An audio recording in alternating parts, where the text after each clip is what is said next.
그날도 평범한 날이었습니다. 그런데 이상했어요. 매달 같은 날, 같은 금액이 제 통장에 찍혀 있더군요. 누가, 왜 나에게 이 돈을 보내는 걸까? 그걸 알기까지 꽤 많은 시간이 필요했습니다. 가끔은요, 돈보다 더 큰 게 따라오기도 하더라고요. 언제부터였는지 정확히 기억나진 않아요. 다만 작년 봄쯤이었죠. 햇살이 유난히 밝은 날이었어요.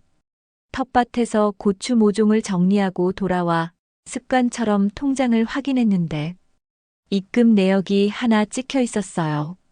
입금 100만 원. 그런데 이상했어요.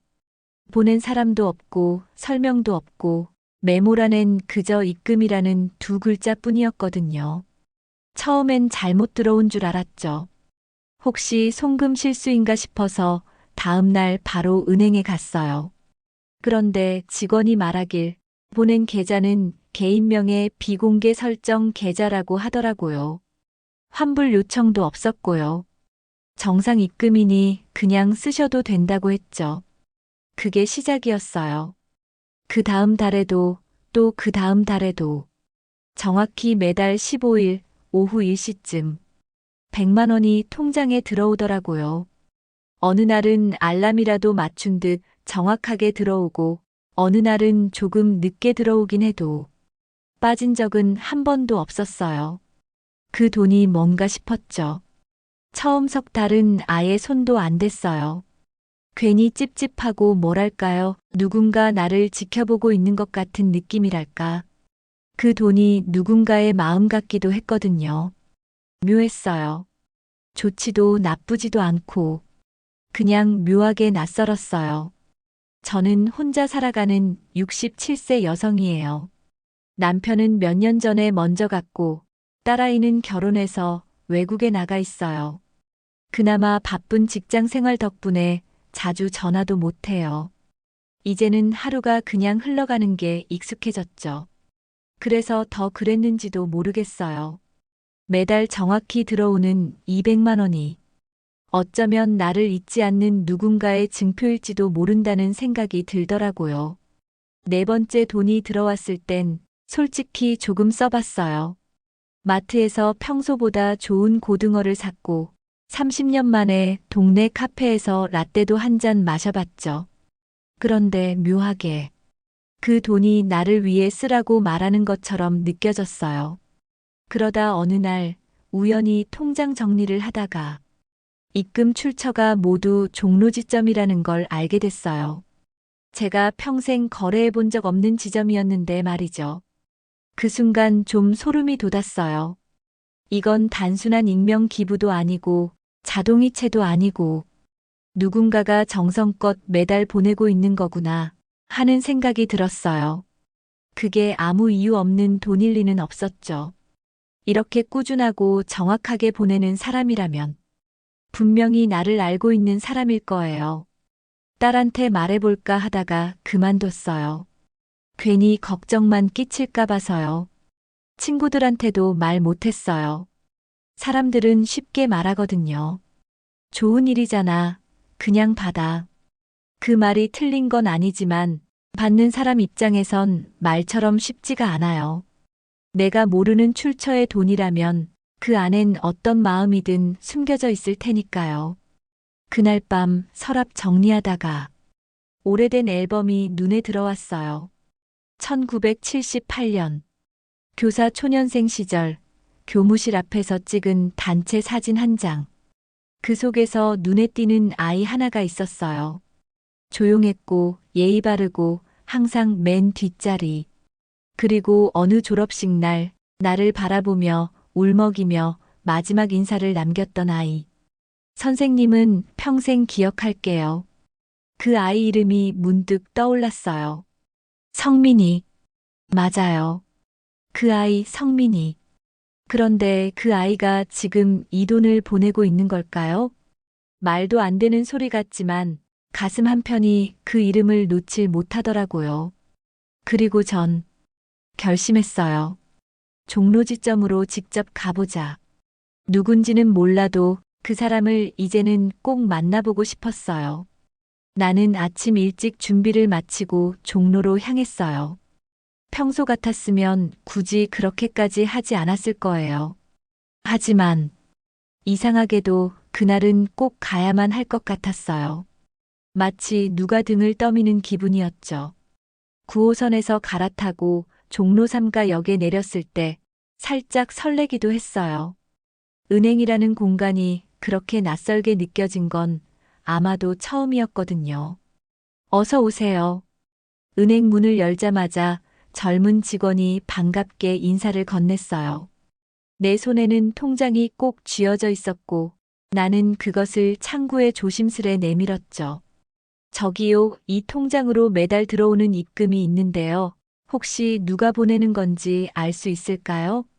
직원은 웃으며 통장을 받아들었어요. 하지만 모니터를 확인하던 그의 미소가 순간 굳었어요. 잠시만요, 고객님. 그는 조용히 말한 뒤 자리를 떴어요. 1분쯤 지났을까요? 뒤편에서 중년의 여직원이 걸어왔고 그녀는 자리에 앉으며 내 얼굴을 찬찬히 바라봤어요. 고객님, 이 계좌는 익명 입금이 설정된 계좌입니다. 고객정보보호 규정상 보내신 분의 정보는 저희가 알려드릴 수가 없습니다.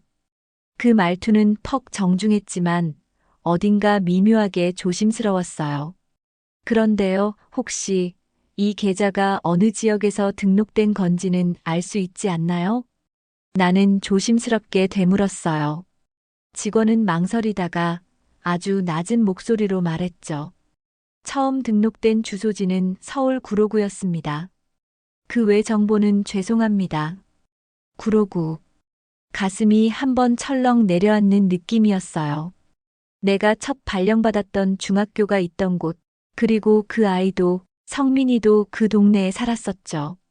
내 얼굴이 굳어가는 걸 눈치챘는지 직원은 말을 덧붙였어요. 사실 이 계좌는 몇 년 전부터 거의 변동 없이 같은 날짜, 같은 금액이 들어오고 있었습니다. 고객님 포함 다른 수취인도 거의 없고요. 그럼 나 말고 받는 사람이 또 있단 말씀이세요? 나는 눈을 동그랗게 뜨고 되물었죠. 직원은 잠시 말을 멈췄다가 고개를 저었어요. 아니요, 지금은 고객님 한 분뿐이에요. 다만 이건 제 추측입니다만 그분이 생전에 미리 설정해둔 자동 입금이 아닌가 싶어요. 그 말에 나는 뒷목이 서늘해졌어요. 생전에? 그럼 그 계좌의 주인이 돌아가셨다는 건가요? 직원은 무표정한 얼굴로 조용히 고개를 끄덕였어요. 정확히 말하긴 어렵지만 마지막 활동 내역이 1년 반 전에 멈췄거든요. 이후로는 단 한 번의 출금도 없었습니다. 머릿속이 하얘졌어요. 1년 반 전이라면 내가 이 돈을 받기 시작하기 한두 달 전이죠. 그 사람이 미리 설정한 자동 입금, 그게 지금도 매달 100만 원씩 나에게 들어오고 있는 거예요. 그런데 왜 하필 나였을까요? 이 많은 사람 중에서 왜 하필 나였는지 그게 너무 궁금했어요. 은행을 나서며 땅을 밟는 감각이 없었어요. 발걸음이 허공에 떠 있는 것처럼 무거우면서도 둔했죠. 출입문을 밀고 나왔을 때 햇살이 눈을 찌르는데 그 안에 뭔가 이야기의 조각이 흩날리고 있는 듯 했어요. 혹시 정말 그 아이가 보낸 건 아닐까? 혹시 그 아이가 나를 마지막으로 기억하고 떠난 건 아닐까? 나는 주머니에서 사진 한 장을 꺼내 들었어요. 구겨지고 낡은 1978년의 사진. 그 안에 여전히 마른 얼굴로 내 옆에 서 있던 그 아이의 모습이 떠올랐어요. 그리고 나도 모르게 혼잣말을 했죠. 성민아, 너니? 그날 이후로 며칠 동안 나는 아무 일도 손에 잡히질 않았어요. 장봐온 채소들은 그대로 싱크대에 있었고 빨래는 세탁기 안에서 하루를 넘겼고요. 마치 누군가 내 시간을 멈춰놓기라도 한 것처럼요. 그 사람이 누군지, 왜 나에게 돈을 보내고 있는 건지 아무리 생각해도 답이 나오지 않았어요. 그런데 계속 마음에 맴도는 얼굴 하나가 있었어요. 바로 성민이. 내가 교사로 첫 발령을 받았던 그 중학교의 아이. 이야기를 조금 거슬러야 할 것 같아요. 1978년 구로구의 한 중학교. 나는 23살 신입 여교사였어요. 교생 실습은 있었지만 막상 교단에 서는 건 또 다른 일이더라고요. 지금 돌이켜보면 그때 나는 참 모난 사람이었어요. 학생들에게 따뜻하게 다가가기보다는 규율과 책임감만 강조했죠. 왜 그렇게 날카로웠을까 싶기도 해요. 그 반에 유성민이라는 아이가 있었어요. 지각도 잦고 수업 중엔 딴짓도 많이 했고요. 다른 선생님들에겐 골칫덩어리로 낙인 찍힌 아이였어요. 하지만 이상했어요. 그 아이는 수업이 끝나면 항상 교무실 앞에서 서성였어요. 무언가 말하고 싶은데 끝내 말은 못 꺼내는 얼굴. 딱 그런 눈빛이었죠. 어느 날은 내가 일찍 퇴근하려고 책상을 정리하는데 창문 틈으로 교실 안을 훔쳐보는 아이의 얼굴이 보였어요. 눈이 마주쳤죠. 그날 이후 나는 조용히 아이를 지켜보기 시작했어요. 수업 중엔 졸고 쉬는 시간엔 혼자 책만 읽고 점심시간엔 급식을 남기는 날이 대부분이었죠. 이상하다 싶어 상담을 요청했지만 담임 선생님은 손사래를 쳤어요. 그 아이는 원래 그래요. 어머니는 연락도 안 되고 형편도 별로 안 좋은 집이에요. 그냥 조용히 졸업만 하면 다행이죠. 그 말을 듣고도 난 이상하게 마음이 놓이질 않았어요. 그래서 용기 내어 아이에게 말을 걸었어요. 성민아, 점심은 먹었니? 그날 아이는 나를 똑바로 보더니 고개를 천천히 끄덕였어요. 하지만 입술엔 흰 밥풀이 붙어 있었고 손에는 작은 비닐봉지 하나가 들려 있었죠. 안엔 굳은 찐감자 몇 알이 있었어요. 그 아이는 그날도 급식을 안 먹었어요. 그저 집에서 싸온 찐감자를 조금씩 깨물어 먹은 거였죠. 그때부터였어요. 나는 그 아이를 조금 더 챙기기 시작했죠. 도시락을 하나 더 싸기도 했고, 학교 끝나고 도서관에 같이 가기도 했어요. 당시에는 문제될 것도 없었고, 아이도 마냥 고마워했어요. 어느 날 성민이는 낡은 수첩을 내게 내밀며 말했어요. 선생님, 나중에 꼭 다시 찾아올게요. 그땐 내가 꼭 선생님한테 잘할게요. 나는 그 말을 그냥 웃으며 넘겼죠. 사춘기 아이가 감성적으로 하는 말쯤으로요. 그리고 졸업식 날 그 아이는 누구보다 밝은 얼굴로 교문을 나섰어요. 그날 이후 한 번도 본 적 없었어요. 그랬던 아이가 왜 이제 와서 그것도 통장을 통해 내게 말을 걸어오는 걸까요? 나는 그날 밤 창고 깊숙이 넣어두었던 옛날 앨범 박스를 꺼냈어요. 먼지가 소복이 쌓여 있었고 사진이 눌린 모서리는 바스러지기 직전이었죠. 한 장 한 장 넘기다가 드디어 찾았어요. 1978년 졸업식 날 단체 사진. 사진 속 맨 끝에 조그맣게 서 있는 성민이. 그 아이는 분명 내 옆에 서 있었고 내 손을 꼭 쥐고 있었어요. 사진 뒷면을 뒤집었더니 누군가 연필로 이렇게 적어놨더라고요. 선생님 잊지 마세요.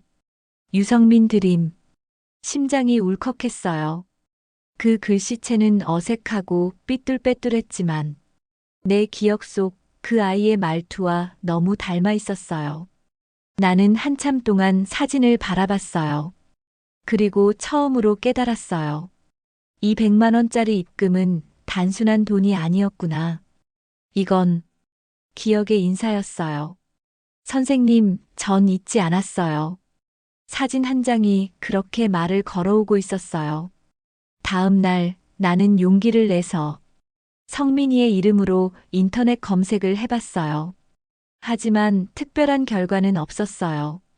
뉴스, SNS, 졸업생 명단.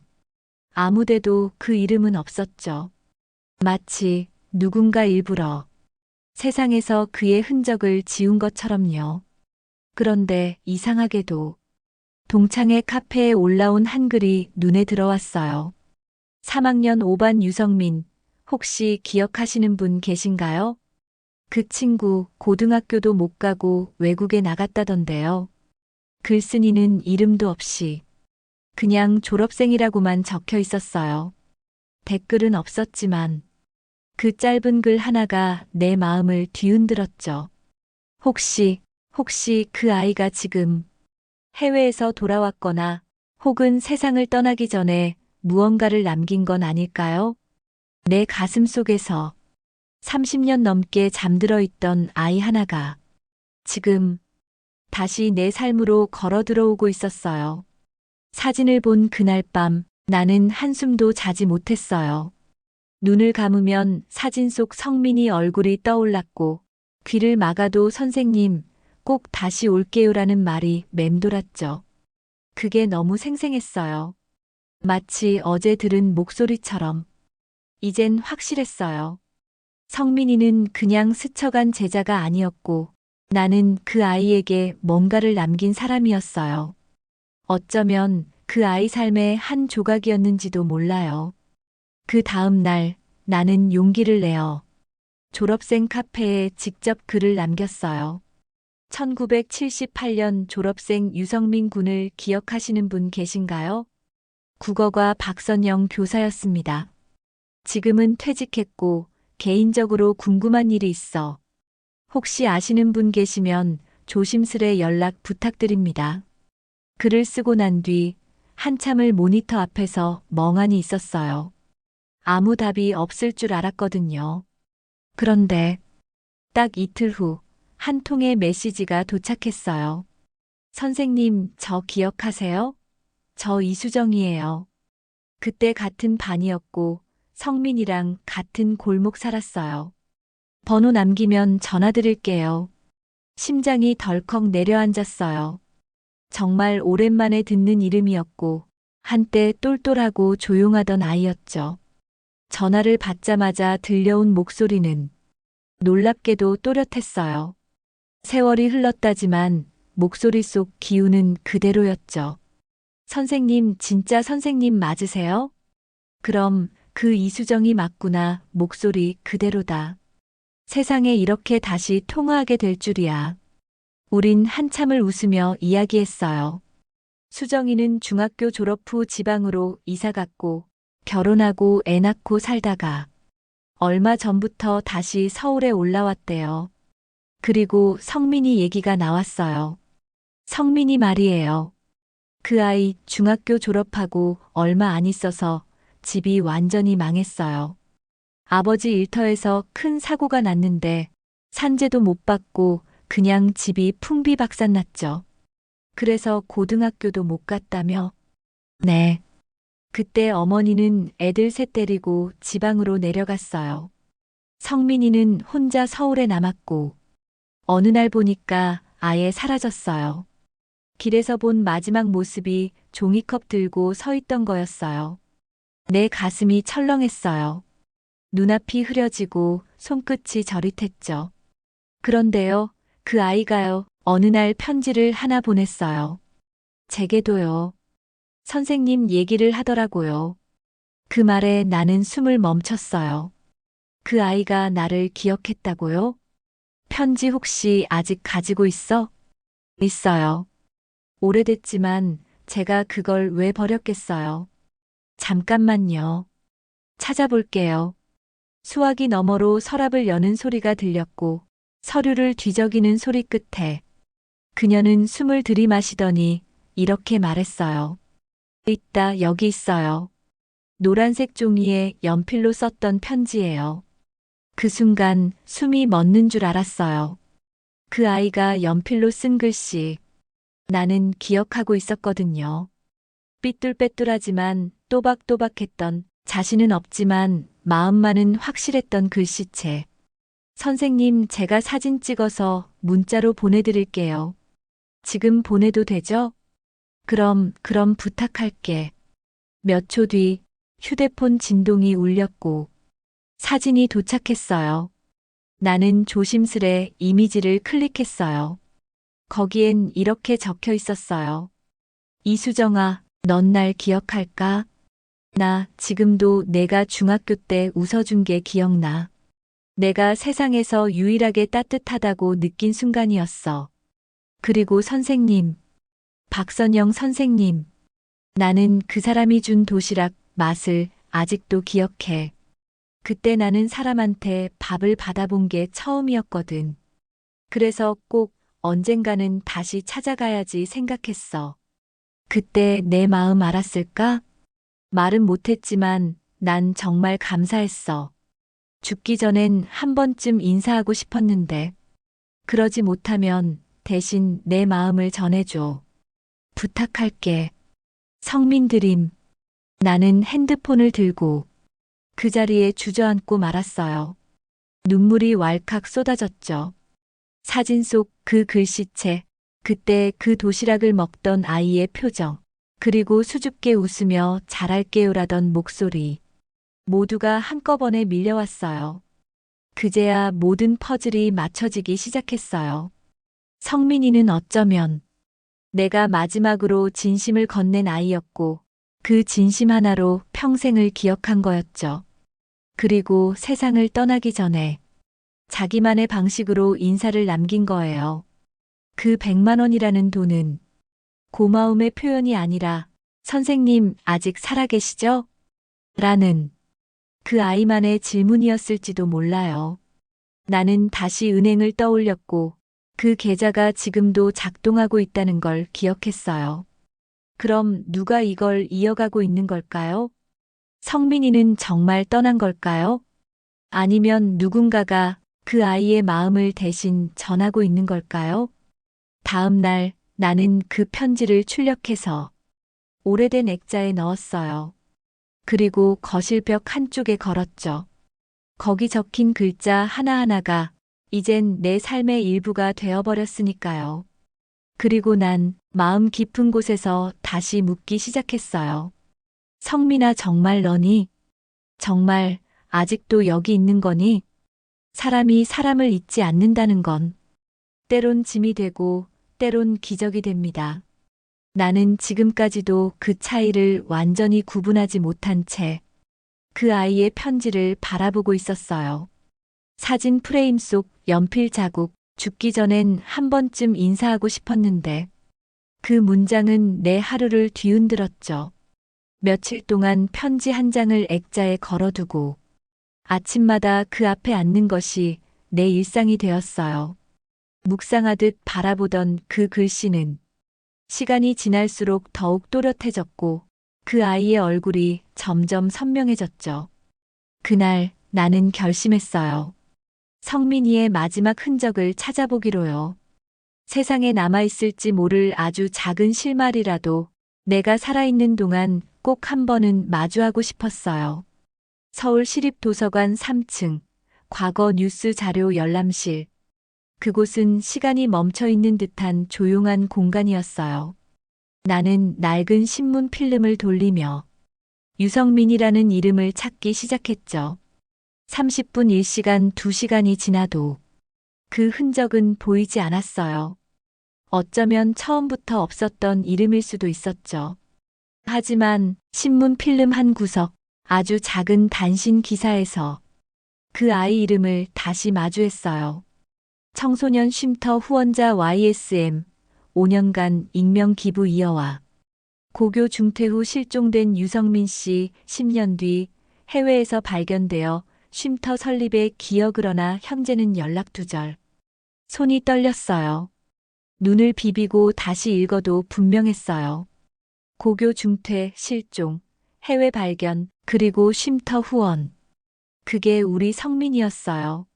나는 기사에 언급된 주소와 쉼터 이름을 메모했고 즉시 전화를 걸었죠. 한울 청소년 희망터라는 이름의 작은 기관이었어요. 여보세요? 여기 한울 쉼터입니다. 안녕하세요. 혹시 유성민 씨와 관련해 예전에 그분이 기부하셨다고 들었는데요. 잠시 침묵이 흐르더니 조심스레 묻는 목소리가 이어졌어요. 혹시 가족분이신가요? 아니요. 전 그 아이의 예전 중학교 선생입니다. 전화기 너머로 쉼터 운영자는 한참을 조용히 있다가 말했어요. 그럼 혹시 박선영 선생님이신가요? 네, 맞습니다. 어떻게 제 이름을? 저희가 보관하고 있는 서류 중에 성민 씨가 남긴 편지가 하나 있어요. 그 편지 안에 선생님 이름이 적혀 있었거든요. 혹시 오실 수 있으세요? 나는 바로 일정을 잡고 다음 날 아침 경기도 남부 외곽에 위치한 쉼터를 찾았어요. 작은 건물 앞 단정하게 정리된 화단과 아이들이 만든 듯한 종이꽃 장식이 낯설면서도 따뜻했어요. 안으로 들어서자 소박한 복도 끝 회의실에서 쉼터 담당자와 마주쳤어요. 저희가 이걸 꼭 직접 전해드리고 싶었어요.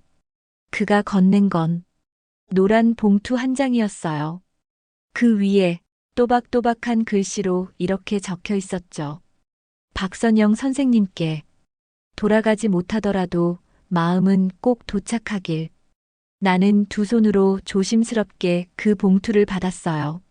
손끝이 떨렸고 숨을 제대로 쉬지 못할 만큼 가슴이 먹먹했죠.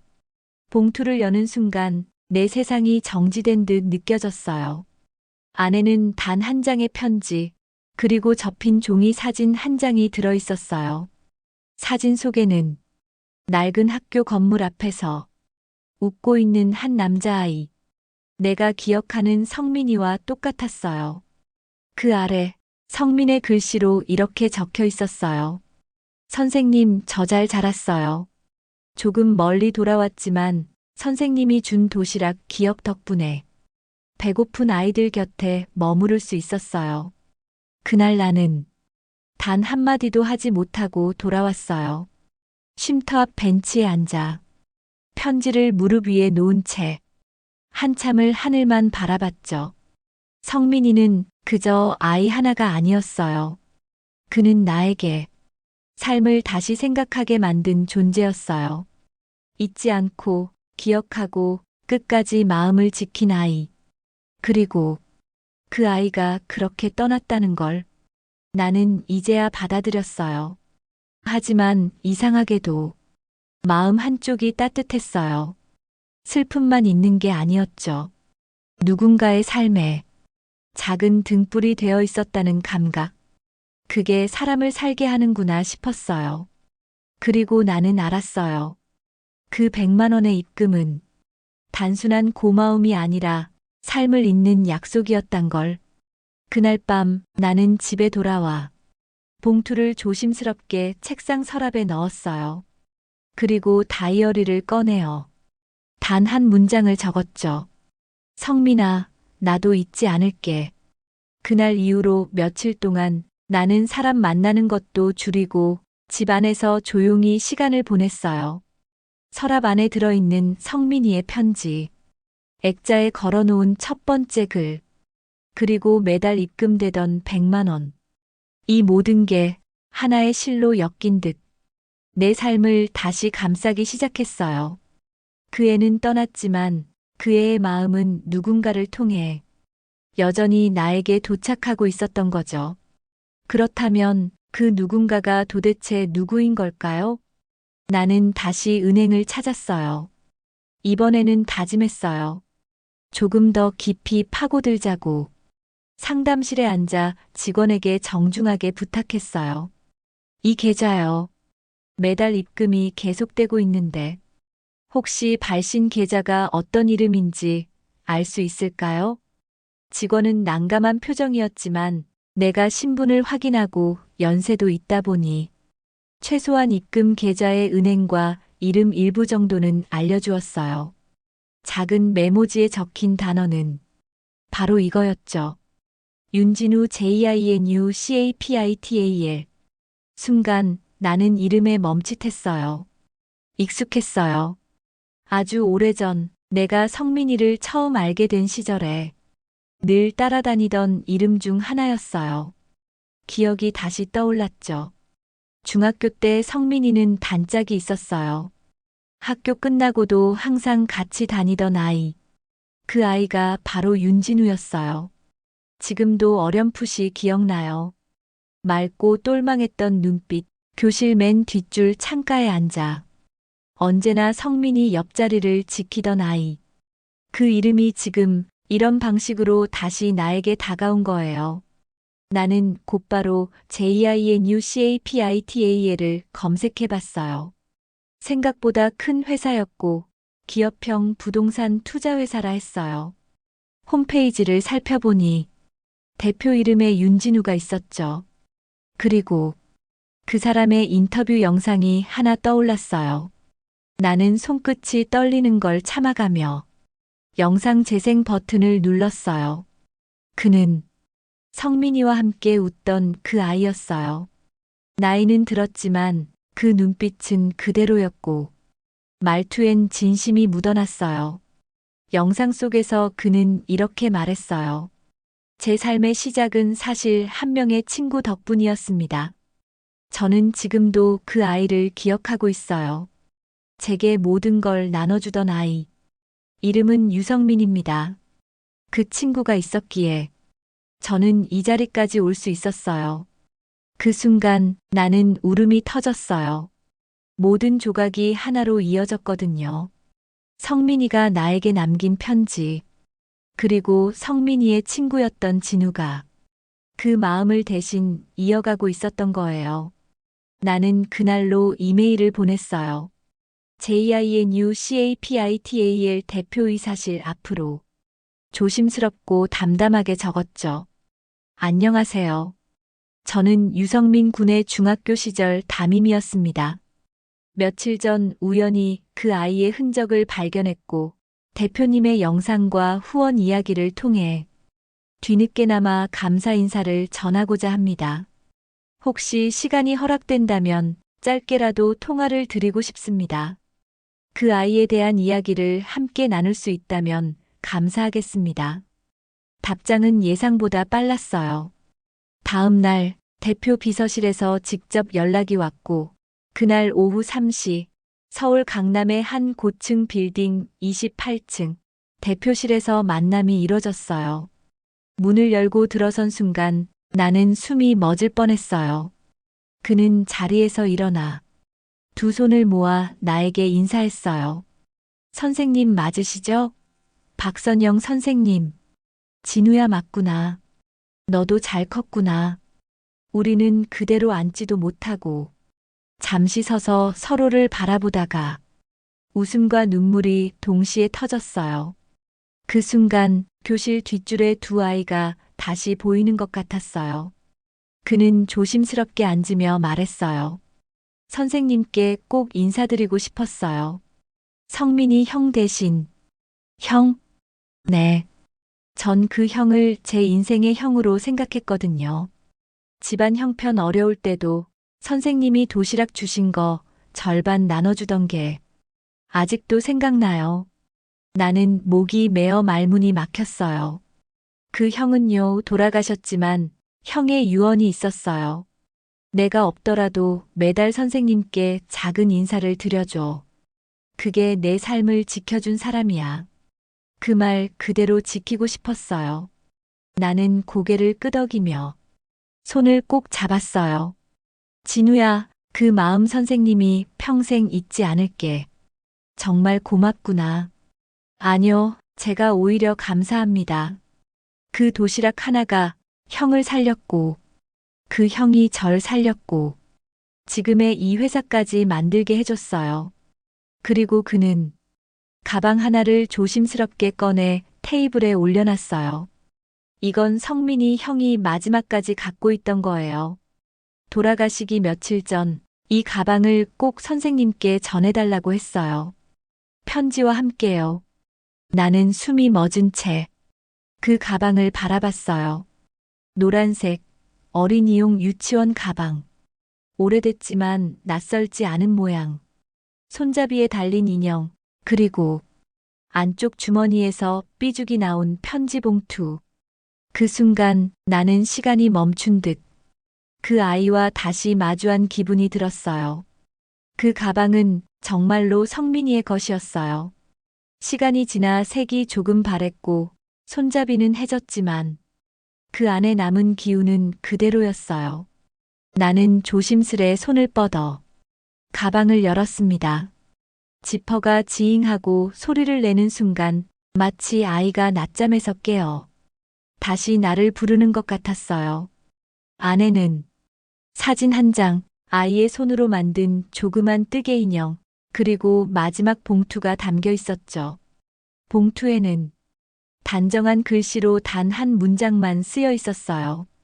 선생님은 지금도 따뜻하시죠? 그 문장을 보는 순간 무너졌습니다.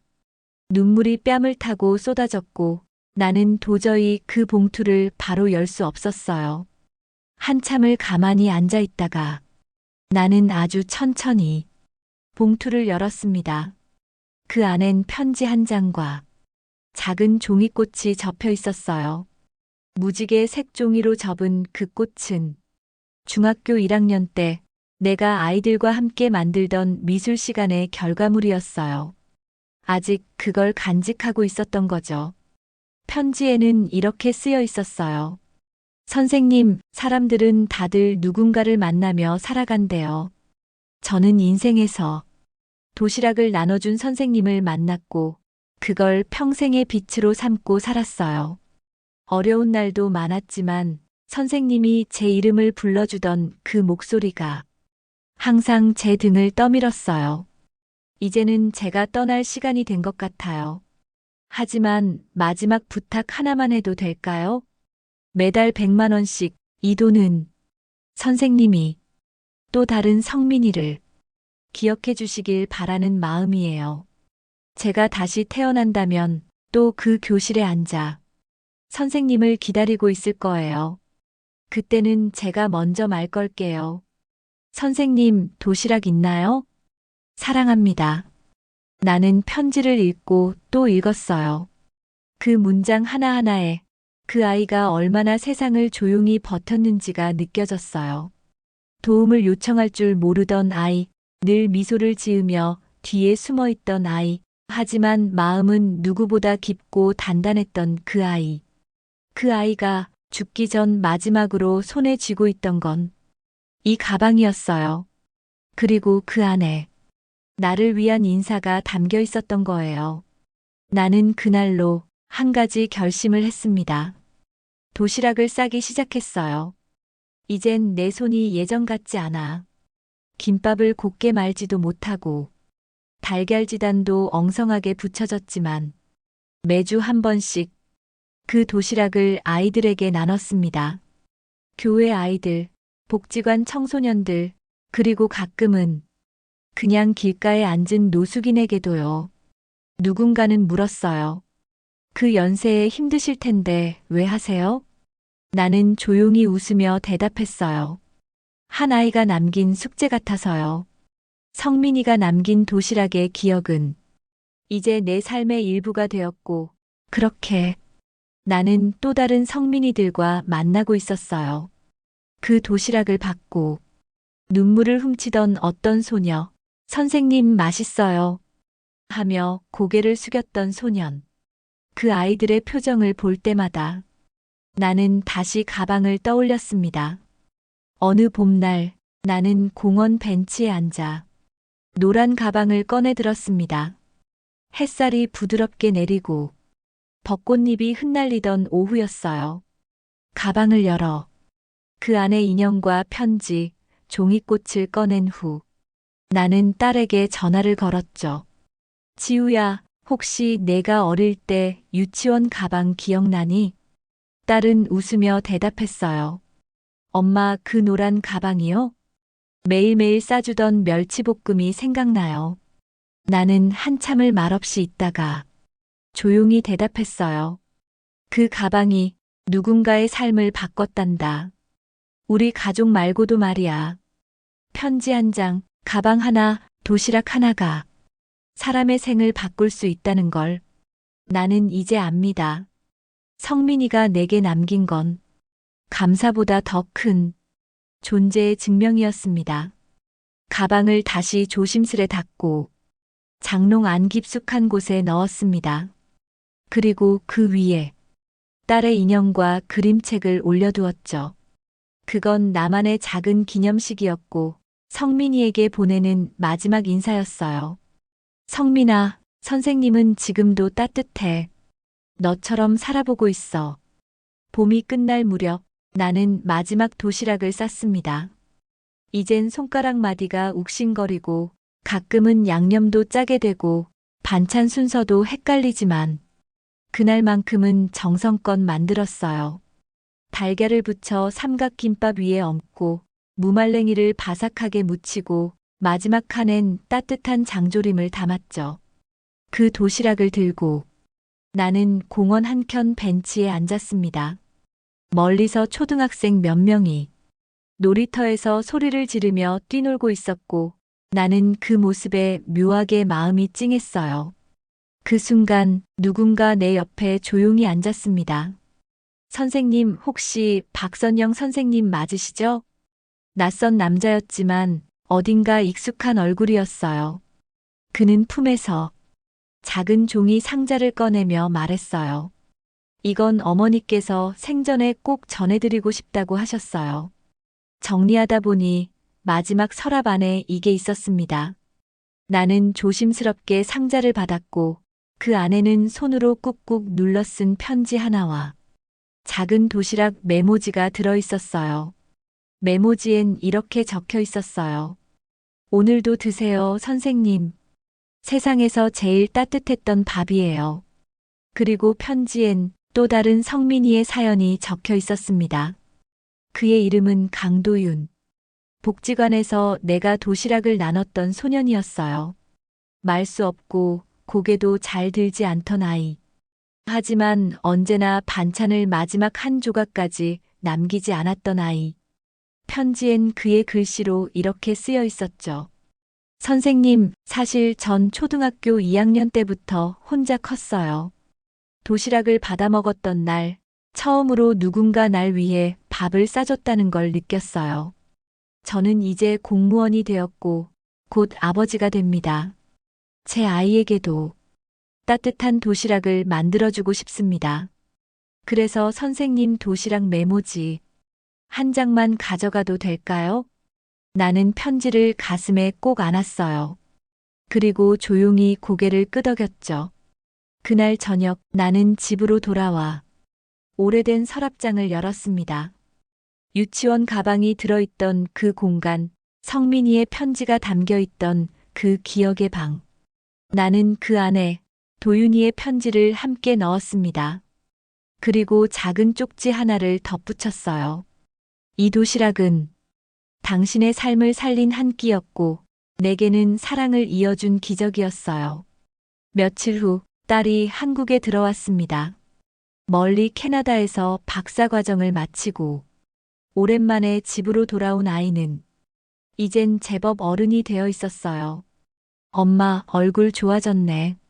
뭔가 마음이 가벼워 보인다. 나는 웃으며 대답했죠. 그래, 이제야 마음이 좀 놓였거든. 가방 하나 덕분에. 딸은 고개를 갸웃했어요. 엄마, 또 무슨 이야기야? 나는 조용히 장롱을 열고 노란 가방을 꺼내 딸에게 내밀었어요. 이 안에 엄마가 살아온 날들이 들어있어. 너도 언젠가는 누군가에게 이 마음을 물려주면 좋겠어. 딸은 처음 보는 듯 신중히 가방을 열었습니다. 그리고 그 안에 적힌 이름을 보고 살짝 눈시울을 붉혔죠. 성민이 이게 누구야? 나는 천천히 내가 겪은 모든 이야기를 들려주었습니다. 도시락 하나가 만든 기적, 100만 원의 의미, 그리고 그 마지막 편지. 딸은 말을 잇지 못하고 가방을 조심스레 끌어안았습니다. 며칠 뒤 딸이 아침밥을 차려주었습니다. 엄마, 오늘은 내가 도시락 싸볼게. 성민이처럼 누군가에게 기억이 될 수 있을지도 모르잖아. 그 말에 나는 조용히 웃으며 고개를 끄덕였어요. 그리고 문득 창밖을 내다보았습니다. 햇살이 부드럽게 내려오고 멀리 골목 어귀엔 학교 가방을 맨 아이가 천천히 걷고 있었어요. 그 모습이 어딘가 익숙했어요. 마치 다시 돌아온 성민이처럼. 나는 속으로 중얼거렸습니다. 성민아, 오늘도 잘 지냈니? 너의 도시락은 아직도 따뜻하단다. 그렇게 나는 나의 삶을 누군가의 도시락으로 남기기로 했습니다. 한 사람의 기억이 만든 사랑의 연쇄. 그건 성민이의 마지막 선물이자 내 인생의 가장 따뜻한 이야기였습니다. 그 돈은요, 그냥 돈이 아니었어요. 하나의 기억이었고, 어떤 아이의 마음이었고, 그리고 내가 잊고 있던 나 자신이었답니다. 이제는 압니다. 사랑은 꼭 말로 하지 않아도 된다는 걸요.